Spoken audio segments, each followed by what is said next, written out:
Always believed that the people most capable of breaking your heart were the ones you would never think to question. Strangers can lie to you. Coworkers can disappoint you. Even friends can drift away.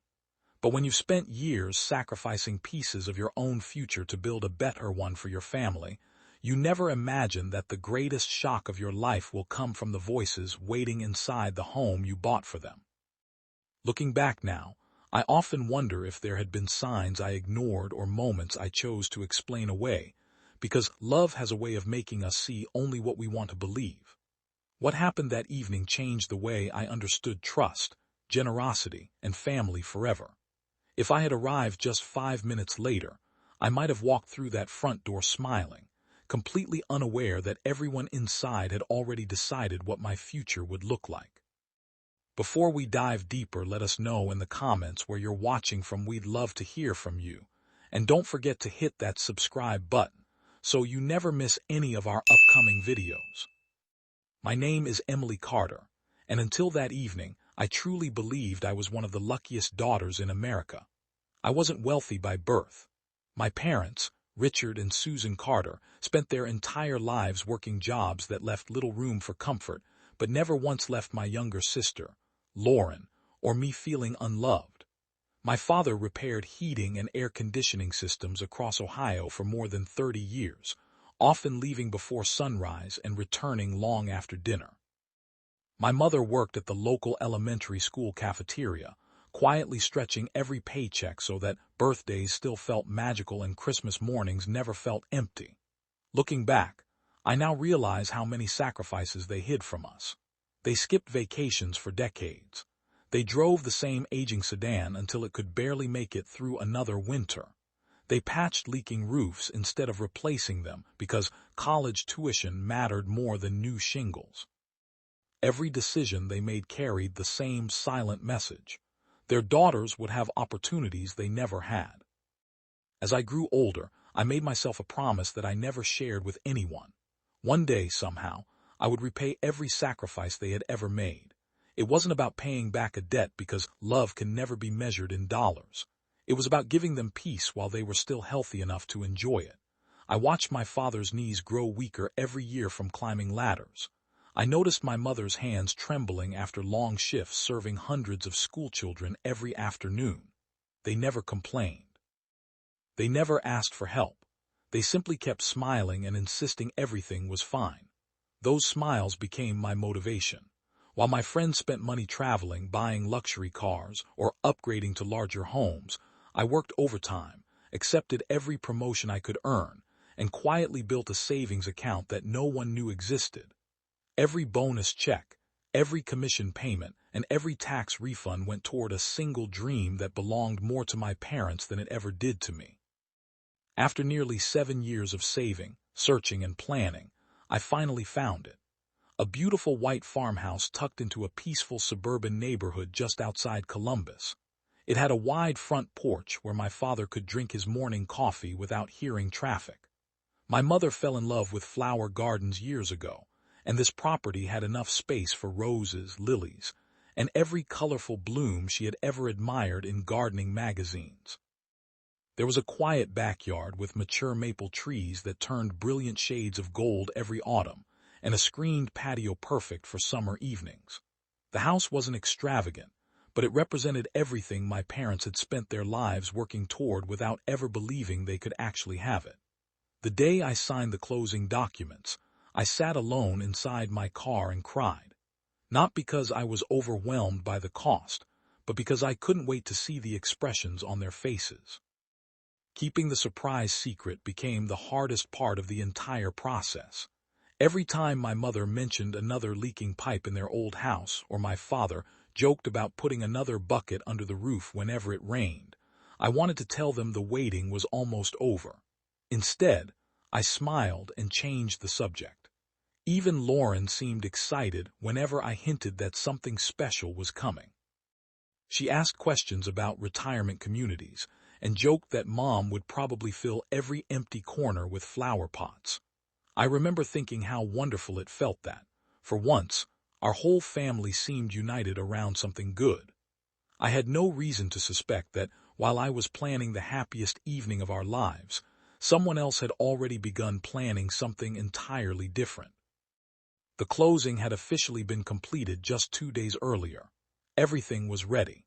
The utilities had been transferred, the keys were sitting safely inside my purse, and the dining room table already held a welcome basket filled with family photographs, handwritten letters, and framed pictures from our childhood. I wanted my parents to walk into that house and immediately feel that it belonged to them. That Saturday evening, I stopped by my favorite bakery to pick up the apple pie my father loved every Thanksgiving. I bought a bottle of champagne, even though my parents rarely drank, because I wanted the evening to feel like a celebration they would remember forever. My final stop was the neighborhood florist, where I purchased fresh white lilies because they had always been my mother's favorite flower. As I drove toward their home, I rehearsed the words I wanted to say when I handed them the keys. For the first time in years, every sacrifice felt worthwhile. The sun had just begun slipping below the trees when I pulled into the driveway. Warm golden light spilled through the kitchen windows, and I could already hear laughter drifting outside. My heart swelled. I smiled, balancing the apple pie in one hand while gripping the champagne bottle and bouquet of white lilies in the other. I imagined everyone gathering around the table, my parents crying tears of joy, Lauren hugging me, and the four of us driving together to see the house waiting only 15 minutes away. I quietly walked toward the front porch, but before I reached the door I noticed the kitchen window had been left slightly open. The voices inside were unusually clear. I paused for only a second, smiling as I listened, expecting to hear ordinary conversation. Instead, Lauren laughed and said something that made every muscle in my body freeze. "Let her enjoy tonight. By tomorrow. The house is legally ours anyway." My grip loosened. The pie nearly slipped from my hands. Before I could convince myself I had misunderstood, I heard my father's voice answer with a quiet chuckle. "She'll never know." I couldn't breathe. I couldn't move. Every dream I had carried for 7 years suddenly felt as fragile as the glass bottle resting against my arm. I stayed where I was, hidden beneath the window, desperate to understand what they meant. Then, just as I leaned closer to hear the next sentence, my phone vibrated inside my pocket. The screen lit up with a message from the real estate attorney. "Emily, please call me immediately. It's urgent." When I finally forced myself to walk back toward my car, I wasn't thinking about the pie that had grown cold in my hands or the bouquet of white lilies that only minutes earlier had represented everything my mother loved. My mind replayed the same 2 sentences over and over again. "By tomorrow, the house is legally ours anyway." Then my father's quiet response, "She'll never know." I wanted to believe there had been some terrible misunderstanding, that I had arrived at the exact moment a joke was being told without hearing the beginning or the end. Families tease each other. Conversations taken out of context can sound much worse than they really are. I repeated those thoughts during every step back to my car because the alternative was too painful to accept. The people I had trusted more than anyone else couldn't possibly be talking about taking the very gift I had spent years building for them. At least that was what I kept telling myself. Yet something inside me refused to let those words go. They settled into my chest like a weight that became heavier with every passing second. As I sat behind the steering wheel, memories I hadn't thought about in years began rushing back with astonishing clarity. I remembered being 10 years old and waking before dawn because I heard the front door close. My father, Richard Carter, had already left for another 12-hour shift repairing heating systems during one of the coldest winters Ohio had seen in decades. He always left quietly so he wouldn't wake us, but somehow I always heard him. I used to peek through the curtains and watch his old pickup truck disappear into the darkness while frost covered the windshield. At the time, I didn't understand why he looked so tired every evening when he came home. I simply thought that was what fathers did. Years later, I realized those endless hours weren't building wealth. They were keeping food on our table, paying school fees, and making sure Lauren and I never had to worry about whether the lights would stay on another month. My mother, Susan Carter, carried a different kind of strength. She never complained about the long hours she spent working in the elementary school cafeteria, and she somehow managed to make every meal at home feel special, even when money was painfully tight. I still remember watching her carefully sew patches onto my jeans late at night after she thought everyone else had gone to bed. She stitched them so neatly that no one at school ever noticed. Every birthday party she organized, every homemade Halloween costume she created, and every Christmas morning she somehow made magical had come from sacrifice I didn't understand until adulthood. Looking back now, I realized that while other parents were buying new furniture or taking family vacations, mine were choosing between replacing the roof or paying for college savings. They always chose us. They always convinced us that everything was fine, even when they quietly went without. Those memories became the foundation of every decision I made once I started my own career. After graduating from college, I accepted a position with a financial consulting firm in Columbus. The work was demanding, the hours were exhausting, and promotions only came to those willing to give more than everyone else. I became that person. While many of my coworkers left the office when the clock struck 5, I stayed. If there was a weekend project, I volunteered. If another department needed help, I accepted without hesitation. Every promotion brought a slightly larger paycheck, but instead of changing my lifestyle, I changed only one thing. The amount I transferred into a private savings account kept growing. Friends invited me on vacations to Florida, California, and Europe. I politely declined every single one. They thought I was obsessed with saving money. The truth was far more personal. Every dollar represented another small step toward giving my parents a retirement they had earned decades earlier. People often asked why I had never married. Some assumed I simply hadn't met the right person. Others wondered whether I cared too much about my career. There was some truth in both assumptions, but neither explained the whole story. Relationships require time, energy, and emotional investment. During those years, every spare hour I had was devoted to working, researching neighborhoods, studying real estate markets, and quietly planning a future that wasn't even for me. There were evenings when loneliness settled into my apartment after another 12-hour workday, and I questioned whether I was sacrificing too much of my own life. Then I would remember my father climbing another ladder despite aching knees, or my mother smiling through another exhausting shift. And suddenly, my own sacrifices seemed insignificant compared to theirs. I wasn't chasing luxury. I wasn't trying to impress anyone. I simply wanted to give two people the chance to enjoy the years they had spent postponing their own happiness. For nearly 7 years, no one, not even my closest friends, knew what I was doing. Every annual bonus disappeared into the same account. Every salary increase strengthened the plan. I became fascinated with real estate, studying neighborhoods across central Ohio, comparing property values, reading legal documents, and learning how to protect assets properly. I didn't want to surprise my parents with just any house. I wanted to give them security that no unexpected financial hardship could ever take away. That goal eventually led me to one of the most respected real estate attorneys in the area, Michael Donovan. During our first meeting, I explained that I wasn't purchasing an investment property. I was buying a forever home for my parents. I also admitted that my greatest fear wasn't losing money. It was making a legal mistake that could create problems for them years later. Mr. Donovan listened carefully before recommending a legal structure designed to protect my parents while safeguarding the property from unnecessary complications.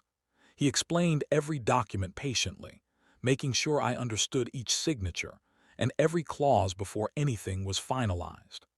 I remember leaving his office feeling relieved because, for the first time, the dream no longer existed only inside my imagination. It existed on paper.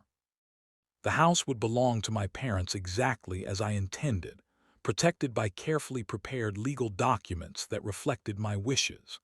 At least that was what I believed when I walked out of his office carrying the closing folder.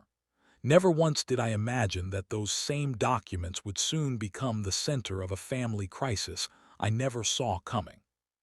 Sitting alone inside my car outside my parents' house, I looked again at the unopened message glowing on my phone. My heart was beating harder than it had only moments earlier. I unlocked the screen and stared at the attorney's words once more. "Emily, please call me immediately. It's urgent." Michael Donovan had never contacted me outside business hours before. He was meticulous, professional, and never used words like urgent, unless something truly required immediate attention. My first thought was that perhaps there had been a minor clerical mistake with the deed or a missing signature that could easily be corrected. I desperately wanted the explanation to be something ordinary because ordinary problems could be solved. The conversation I had just overheard couldn't. I took a long breath before pressing his number. The phone rang only once before he answered, his voice calm but unusually serious. "Emily," he said, "I'm glad you called." For a brief moment, I almost interrupted him to ask whether everything with the property was still secure. Before I could speak, he continued in a tone that erased every hope I had been holding onto. "There's something about your sister Lauren's recent visit to my office that you need to know." Michael Donovan remained silent for a moment, almost as if he was carefully choosing each word before speaking. During every meeting we had shared over the past several months, he had always projected the calm confidence of someone who had seen every possible complication in real estate law. This time felt different. "Emily," he finally said, "about 3 weeks ago, your sister Lauren scheduled an appointment with me. She introduced herself as your closest family member and explained that she wanted to better understand the legal arrangements surrounding your parents' future. At first, nothing about her visit concerned me. Adult children often ask questions when elderly parents are involved, especially if someone is trying to avoid future disputes. She was polite, well-spoken, and insisted she simply wanted to understand how everything would work after your parents eventually passed away. I answered only general legal questions because I couldn't discuss confidential information without your permission. I thought that would be the end of it. My fingers tightened around the steering wheel. The air inside my car suddenly felt much smaller. Lauren had never mentioned visiting the attorney. Not once. If her intentions had been innocent, why keep something so ordinary a secret? Before I could ask another question, Michael continued. Looking back now, the questions she asked weren't ordinary. She wanted to know how quickly ownership could change after a property was transferred. She asked whether parents could add another child's name to the deed without involving the person who purchased the house. She also asked about inheritance laws, survivorship rights, and whether certain documents could be updated after closing. At the time, I assumed she was simply curious. Now, after hearing that message you just described outside your parents' window, those questions carry a very different meaning. I closed my eyes, trying to convince myself there had to be another explanation. Lauren and I had argued growing up like most sisters, but nothing that suggested she would deliberately betray me. She borrowed my clothes without asking, teased me about working too much, and occasionally complained that I acted more like a second parent than a sibling. Yet beneath those ordinary disagreements, I believed we genuinely cared about one another. She had hugged me only a few days earlier when I hinted that something wonderful was about to happen for Mom and Dad. She even smiled and said they deserved happiness after everything they had sacrificed. Was that smile genuine, or had she already begun imagining a future where my gift somehow became hers? Every memory I replayed now carried a question mark. Every conversation suddenly felt different. Michael interrupted my thoughts again. "Emily, I'm not saying your sister committed any crime. Asking legal questions isn't illegal, but I would strongly advise you not to sign any additional paperwork or make changes to the property until we've spoken in person. If anyone asks you to review documents, postpone the conversation until tomorrow morning. Do you understand?" I answered quietly, "Yes." Then another thought struck me. "Michael, is the house still legally protected?" There was another brief pause before he answered. "As far as I know, yes. But I need to verify something first thing tomorrow." Those final words settled heavily in my mind. As far as I know. For the first time since purchasing the house, certainty had disappeared. I ended the call and remained motionless for several minutes, staring through the windshield at my parents' house. Warm light still glowed through the curtains. From the outside, it looked exactly like every other happy family gathering I had attended over the years. Laughter drifted through the evening air as if nothing had changed. Anyone driving past would have seen a loving family preparing to celebrate together. No one would have guessed that only a few feet away, a daughter sat questioning every relationship she had built over a lifetime. Part of me wanted to start the car and drive away forever. Another part wanted to march through the front door demanding answers from everyone inside. Instead, I chose a third option. I wiped away the tears gathering in my eyes, picked up the pie, the champagne, and the white lilies once again, forced a smile onto my face, and walked toward the front porch as though I had heard absolutely nothing. If there truly was a secret unfolding around me, I needed to understand it completely before anyone realized I knew. The moment I stepped inside, my mother rushed toward me with the same warm embrace she had given me since childhood. "Emily," she exclaimed, "we've been wondering where you were." Her eyes immediately filled with tears when she saw the flowers. "White lilies," she whispered. "You remembered." I smiled and handed them to her, searching her face for any sign that she knew what I had overheard only minutes earlier. If she was pretending, she was remarkably convincing. My father wrapped me in a hug that felt no different from countless others before it. "There's my hardworking girl," he said proudly, "always thinking about everyone else." Lauren appeared from the kitchen carrying serving dishes, laughing as she teased me for arriving fashionably late. "Leave it to Emily to make an entrance," she joked. Her smile was bright, effortless, and completely unreadable. I looked from one face to another. They all appeared relaxed, comfortable, natural. Yet after hearing that conversation through the open window, every laugh sounded rehearsed, every compliment carried hidden weight, and every affectionate gesture left me wondering whether I was watching my family or actors performing carefully chosen roles. Dinner began with ordinary conversation. My father talked about repairing a customer's furnace that week. My mother asked whether work had become any less stressful. Lauren complained about traffic and joked about needing a vacation. I answered politely, contributing just enough to avoid drawing attention to myself while carefully observing everyone else. Every glance Lauren exchanged with my father made me wonder if it carried another meaning. Every pause in conversation felt longer than it really was. I noticed Lauren checking her phone several times before quietly slipping it back into her pocket whenever I looked in her direction. Perhaps she had always done that. Perhaps I had simply never noticed before.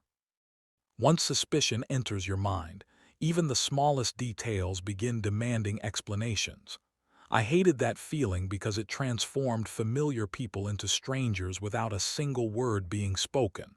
I wanted proof. I wanted certainty. Instead, all I had were fragments that refused to fit together. As dessert was served, Lauren suddenly stood and lifted her glass. "I'd like to make a toast," she announced cheerfully. Everyone looked toward her. She smiled directly at me before turning toward our parents. "To family," she said, "and to exciting new beginnings. No matter what happens, everything always works out exactly the way it's supposed to." The words themselves sounded harmless, yet after everything I had heard that evening, they settled over the table like an invisible challenge. My father raised his own glass and looked toward me with unmistakable pride. "Emily," he said, "thank you for everything you've done for this family. You've always carried more than your share and we'll never forget it." My mother's eyes filled with tears as she reached across the table to squeeze my hand. "We're so blessed to have both of our daughters," she whispered emotionally. I wanted to believe every word. I truly did, but one question refused to leave my mind. Were my parents genuine victims of someone else's manipulation? Or were they quietly participating in a plan they hoped I would never discover? The evening continued without raised voices, accusations, or dramatic confrontations. That silence became more unsettling than an argument ever could have been. Every minute I waited for someone to reveal the truth, yet no one did. Instead, conversation drifted toward old family memories, favorite recipes, and plans for the coming holidays. If Lauren was hiding something, she concealed it behind effortless laughter. If my parents knew more than they admitted, years of love prevented me from seeing it in their expressions. Eventually, dinner ended, and everyone naturally began clearing plates from the table. Without thinking, I carried several dishes into the kitchen while my mother prepared coffee for everyone. Lauren stepped outside to answer a phone call, and my father disappeared into the garage to retrieve folding chairs. For the first time that evening, I found myself alone. As I opened a lower cabinet searching for a place to store one of the serving trays, my hand accidentally brushed against a thick manila folder tucked behind a stack of cookbooks. Curious, I pulled it free. The tab wasn't labeled, but several neatly organized documents slipped partially into view. The first page stopped me cold. Across the top, in bold legal print, were the words "Property Transfer Agreement." My heartbeat thundered in my ears as I turned the page. Several signatures already filled the bottom of the document. One signature belonged to Richard Carter. Another belonged to Susan Carter. A witness had signed as well. Then my eyes moved to the final line reserved for the purchaser. It was blank. My name wasn't there. Yet someone had already prepared the paperwork as though the transfer was moving forward without me. For several long seconds, I simply stared at the signatures. My hands refused to move, yet my mind raced through every conversation, every smile, every reassuring word I had heard that evening. Richard Carter, Susan Carter, two signatures that looked authentic enough to make my stomach tighten, followed by an empty line where my own name should have appeared. The document wasn't complete, yet someone had clearly expected it to be. I carefully slid every page back into the folder exactly as I had found it. Whoever placed those papers inside this kitchen cabinet never imagined they would be discovered tonight. I closed the cabinet quietly, picked up the coffee mugs waiting beside the sink, and forced myself to breathe normally.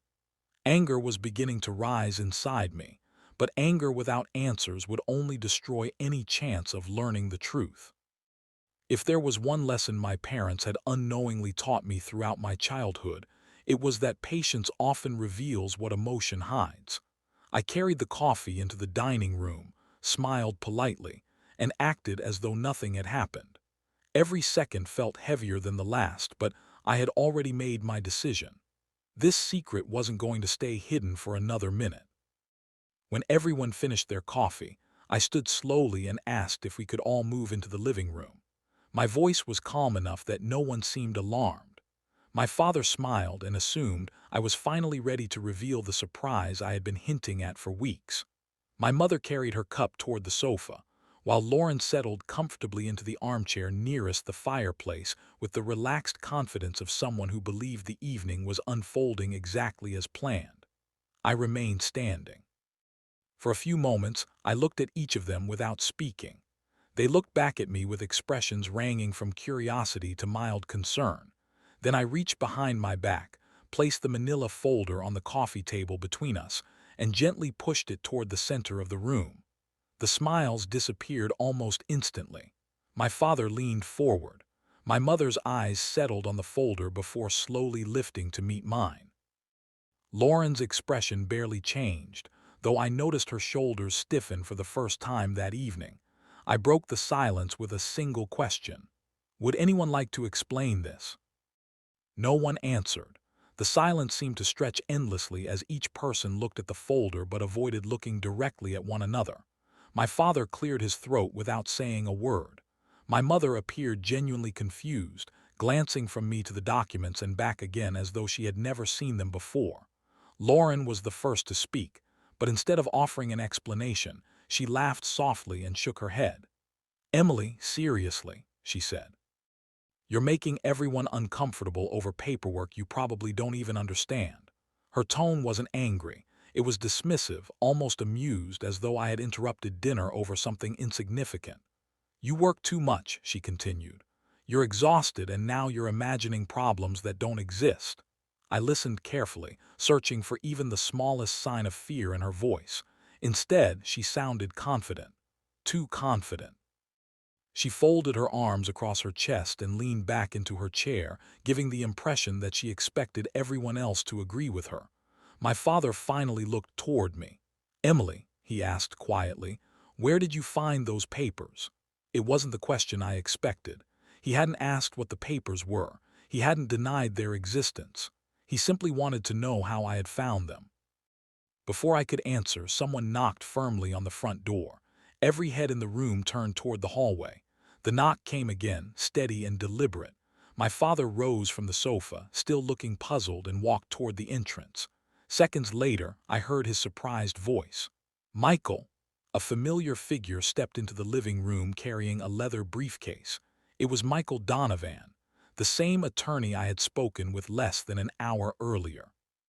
He looked around the room, taking in the expressions on everyone's faces before resting his eyes on the folder lying open across the coffee table. "I'm sorry for arriving without notice," he said calmly. "But after speaking with Emily, I believed waiting until tomorrow could create much bigger problems." Lauren immediately stood. "What is he doing here?" she demanded. Michael ignored the question. Instead, he carefully removed several documents from his briefcase and placed them beside the folder I had discovered. "Richard, Susan, before anyone says another word, I need you both to know something very important. These papers are not part of the legal file prepared by my office." The room fell silent once again. Michael opened the folder and began comparing each page with the official documents he had brought. "The formatting is different," he explained. "The witness information is incomplete. Several legal references don't even match current Ohio property law." He lifted one page and pointed toward the signature lines. "Most importantly, these signatures don't correspond with the originals kept in our records." My father's face turned pale. My mother covered her mouth with trembling hands.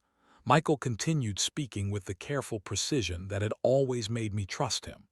"Over the past 2 weeks, someone repeatedly contacted my office claiming to represent this family. Emails were sent requesting information that could not legally be released. Phone calls were made asking whether ownership could be transferred under certain circumstances. At one point, someone even attempted to schedule another appointment using information that only immediate family members would likely know." He paused before looking directly toward Lauren. "Those communications did not come from Emily." Lauren's confidence finally began to crack. "Are you accusing me?" she asked sharply. Michael didn't answer immediately. Instead, he removed printed copies of several emails from his briefcase and laid them across the table. These messages were traced to accounts using false identification. The sender attempted to create the impression that Emily had authorized changes to the ownership structure. My father picked up one of the pages, reading it twice before slowly lowering his hand. This isn't Emily's writing," he whispered. My mother looked from one document to another, tears already beginning to fill her eyes. "I don't understand," she said quietly. "Someone wanted us to believe Emily approved all of this." Michael nodded. "Someone attempted to pressure our office into processing changes that were never requested by the purchaser. Fortunately, our verification procedures prevented anything from moving forward." He turned toward me. "That's why I contacted you immediately after reviewing everything this afternoon. The timing of your call confirmed my concerns." My father slowly sank back onto the sofa, looking older than I had ever seen him. He stared across the room toward me, his eyes filled with confusion and regret. "Emily," he said, his voice breaking, "I swear to you, your mother and I never asked anyone to transfer that house. We believed every document had already been completed exactly the way you intended." My mother began crying openly. "We didn't even know Lauren had gone to see Mr. Donovan," she whispered. "She told us she was helping with retirement paperwork because she didn't want you handling everything alone." Every piece of the puzzle began shifting into place.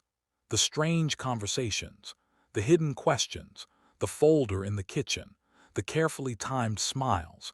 It suddenly became painfully clear that my parents had been hearing one story while I had been living another.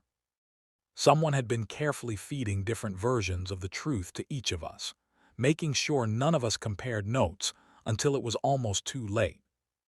I looked toward Lauren, waiting for her to deny everything. Instead, she stood perfectly still beside the fireplace, watching every reaction unfold with an expression I could no longer read. My father turned toward her slowly, disappointment replacing confusion. "Lauren," he said quietly, "please tell me none of this is true." My mother reached for her younger daughter's hand, but Lauren stepped back before she could touch her. The silence that followed was unlike anything I had experienced before. It wasn't filled with anger. It wasn't filled with shouting. It was filled with the crushing realization that trust, once broken, leaves every memory questioning itself. My father lowered his head into his hands, realizing how close he had come to doubting the very daughter who had spent years sacrificing her own future to secure his. My mother's tears became uncontrollable as she looked between her two daughters, unable to understand how her family had reached this moment. Then, just when it seemed the truth had finally surfaced, Lauren slowly lifted her head, smiled faintly, and spoke in a voice so calm it sent a chill through the entire room. "You still don't know everything." Lauren's smile disappeared almost as quickly as it had appeared. For the first time that evening, the confidence she had carried like armor seemed to crack beneath the weight of everyone's silence. She looked first at our father, then at our mother, and finally at me. Her eyes no longer carried defiance. They carried exhaustion. "You're all looking at me like I'm some kind of monster," she said quietly, her voice trembling despite her attempt to remain composed. "But none of you ever stopped to ask how I got here." No one interrupted her. Even Michael Donovan remained silent, understanding that the truth often arrives only after every excuse has been exhausted. Lauren took a slow breath before lowering herself into the chair she had confidently occupied only moments earlier. "About 2 years ago," she continued, "I made the biggest mistake of my life." She explained that after losing her marketing job, she convinced herself she could recover financially through risky investments that promised quick returns. At first, everything appeared to work. Small profits gave her confidence, and confidence slowly became recklessness. She borrowed money to invest more. When the market turned against her, she borrowed again to cover the losses. Then came high-interest personal loans, followed by credit cards she could no longer afford to repay. Every month became another desperate attempt to stay one step ahead of creditors. Collection agencies began calling. Letters arrived demanding payment. She ignored them until ignoring them was no longer possible. By the time she admitted she needed help, the debt had grown into an amount she could barely say aloud. "I owed more money than I could ever repay," she whispered, "and I was terrified." She wiped away tears she had been trying unsuccessfully to hide. Then Emily told us she had something special planned for Mom and Dad. At first I was genuinely happy, but when I realized she had actually bought them a house, Lauren paused, lowering her head in shame. Something changed inside me. She admitted that instead of feeling proud of her older sister, she became consumed by resentment. Every sacrifice I had made suddenly looked, through her eyes, like proof that life had favored me while leaving her behind. She convinced herself that, because I had become financially successful, I somehow owed the family even more than I had already given. The dream house stopped looking like a gift to our parents. In her mind, it became the only opportunity she would ever have to escape the financial disaster she had created. "I kept telling myself that if I could somehow become part owner," she confessed, "I could borrow against the property, refinance it, or eventually sell my share. I wasn't thinking about what it would do to any of you. I was only thinking about surviving." Hearing those words was strangely heartbreaking. I had spent years believing generosity would bring our family closer together, while Lauren had spent months believing that same generosity was her only way out. My father slowly stood from the sofa, his eyes filled with disbelief that quickly gave way to sorrow. Richard Carter had spent decades teaching us that honesty mattered more than pride, and now he was standing in front of the painful realization that one of his daughters had been carrying a burden so heavy she chose deception over asking for help. "Lauren," he said quietly, "why didn't you come to me? Why didn't you tell your mother? Why didn't you tell Emily?" She looked up at him through tears. "Because I already felt like the family disappointment," she answered. "Emily always succeeded. She worked harder than anyone. She kept rescuing everyone while I kept making mistakes. I couldn't stand the thought of asking her to rescue me too."